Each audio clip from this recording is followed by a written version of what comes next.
12 दिन की Iran Israel जंग में इसराइल को वो जख्म मिले हैं जिसकी कल्पना भी उसने नहीं की थी। लेकिन ईरान पर अमेरिकी हैवी बम गिरने और इस्राएली एयर स्ट्राइक के बावजूद वो नुकसान नहीं हुआ जिसका अंदाजा लगाया जा रहा था। जी हां, दावा किया जा रहा है कि ऑपरेशन मिडनाइट हैमर के तहत अमेरिका ने B-2 स्प्रीट स्टील्थ बॉम्बर और GBU-57 बंकर ब्लस्टर बम का इस्तेमाल ईरान के फोर्दो न्यूक्लियर फैसिलिटी पर किया। लेकिन नतीजा सिफर ही निकला। एक्सपर्ट कहते हैं कि ईरान के फोर्दो, नतांज और इस्फहान न्यूक्लियर ठिकाने इतनी गहराई पर हैं कि वहां तक अमेरिकी बम कोई खास नुकसान नहीं कर पाए। दरअसल ईरान ने सुरंग टेक्नोलॉजी पर जितना काम किया है उसकी मिसाल और कहीं भी नहीं मिलती। कहा जाता है कि इसका श्रेय IRGC यानी पासदारान इस्लाम की कुद्स फोर्स के चीफ रहे जनरल कासिम सुलेमानी को जाता है। कासिम सुलेमानी वो नाम जिन्होंने इराक को ISIS जैसे आतंकी संगठन के चंगुल से आजाद कराया था। इतना ही नहीं, आज भी गजा में इतनी तबाही के बावजूद जिस हमास के पास से इसराइल अपने बंधक आजाद नहीं करा पाया है, उसके पीछे भी कासिम सुलेमान का ही हाथ है। जनरल कासिम सुलेमानी अब दुनिया में नहीं है तो हमास की मदद उन्होंने कैसे की, ये सवाल आपके जहन में उठ रहा होगा। कहा जाता है कि वो कासिम सुलेमानी ही थे जिन्होंने गजा में हमास को भी सुरंग बनाने की तकनीक सिखाई थी। ऐसी सुरंग जिन्हें इसराइल और अमेरिका अपनी सारी ताकत और एडवांस टेक्निक लगाकर भी नहीं ढूंढ पाए हैं। आज भी इसराइली बंधक हमास के पास हैं। World-class faculty, cutting-edge labs and immersive learning. A vibrant campus life beyond the classroom. SGT University, nurturing future leaders. Qasim Sulemani की ये सुरंग निर्माण कला लेबनान में हिजबुल्लाह ने भी सीखी थी। वहां भी इसराइल के साथ हुई 2 माह की जंग में थक कर इसराइल को ही सीज फायर करना पड़ा था, ऐसा दावा किया जाता है। बात करते हैं ईरान की। यहाँ फार्दो न्यूक्लियर फैसिलिटी ईरान की एक पहाड़ी में 295 फीट यानी लगभग 90 मीटर गहराई में मौजूद है। इसकी बनावट और रणनीतिक लोकेशन ऐसी है कि कोई भी देश इसे हवाई हमले में तबाह नहीं कर सकता।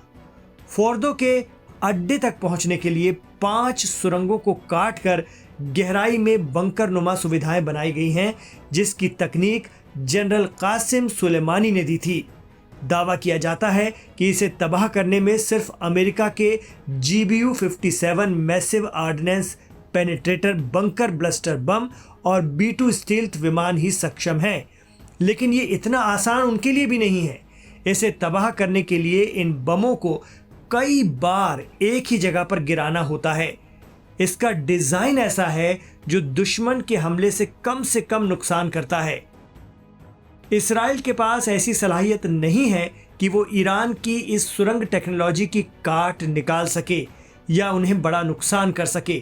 कहा जाता है कि फोर्दो न्यूक्लियर फैसिलिटी पर अमेरिका के ताकतवर हमले और ईरान के जरिए अपना एनरिच यूरेनियम बचा ले जाने का दावा अपने आप में बड़ी ताकतों को खुला चैलेंज है। साथ ही ईरान ने यह भी साबित कर दिया कि उसकी सुरंगों पर अमेरिकी हमले भी बेअसर हैं। आपको बता दें कि ईरान की सुरंग टेक्नोलॉजी के जनक कासिम सुलेमानी की 3 जनवरी 2020 में इराक की राजधानी बगदाद में एक राजकीय यात्रा के दौरान अमेरिका ने ड्रोन हमले में हत्या कर दी थी। ईरान, इसराइल और अमेरिका के बीच जंग के दौरान ईरान ने दोहराया है कि वो कासिम सुलेमानी का कत्ल भूला नहीं है। सुरंगों के इस माहिर की हत्या से पूरा ईरान सदमे में था। उनके जनाजे में लाखों लोग पहुंचे थे और जनाजे की नमाज में supreme leader Ayatollah Ali Khamenei भी अपने आंसू नहीं रोक पाए थे।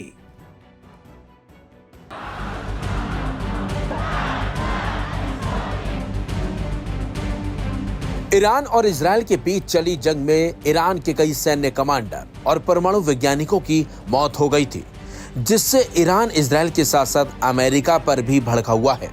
ईरान में जब सैन्य कमांडरों और वैज्ञानिकों को अंतिम विदाई दी जा रही थी, उस समय लाखों की संख्या में लोग इकट्ठा हुए थे और ईरानियों ने नेतन्याहू और ट्रंप के खिलाफ नारेबाजी भी की थी।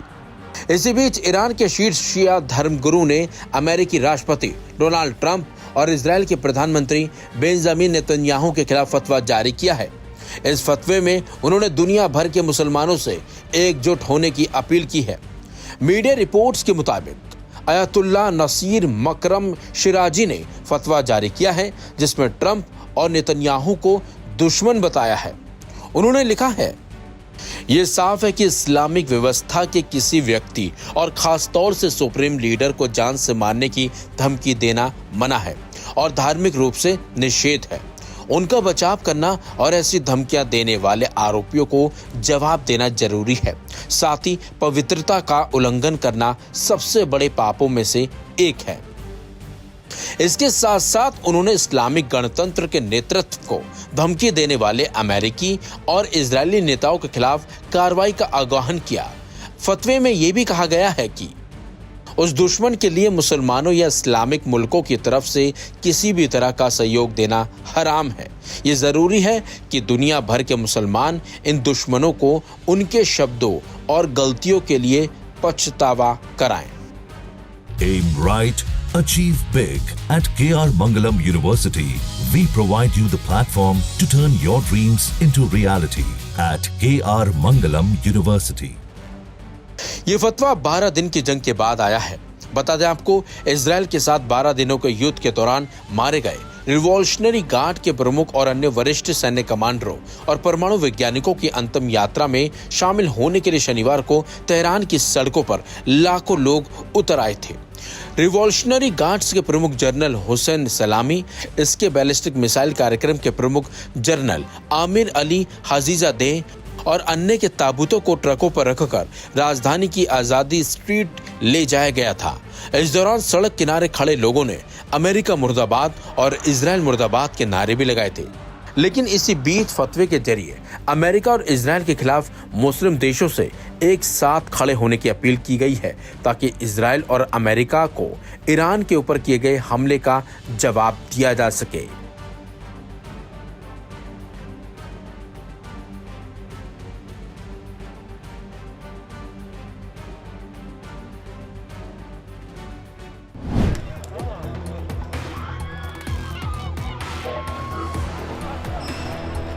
मिडिल ईस्ट में बीते कई महीनों से हालात खराब हैं, खासतौर पर गजा में चल रही जंग को लेकर। इस युद्ध को 2 साल होने वाले हैं और ये संघर्ष कब खत्म होगा इसके बारे में कुछ नहीं कहा जा सकता। लेकिन अब ऐसा लग रहा है कि गजा में जल्द ही संघर्ष विराम की स्थिति पैदा हो सकती है। ऐसा इसलिए क्योंकि अमेरिकी राष्ट्रपति डोनाल्ड ट्रंप गजा में युद्ध विराम को लेकर कुछ ज्यादा ही सक्रिय हो गए हैं। हाल ही में उन्होंने ट्रुथ सोशल पर एक पोस्ट किया, जिसमें उन्होंने लिखा कि गजा में समझौता कर लो, बंधकों को वापस ले आओ।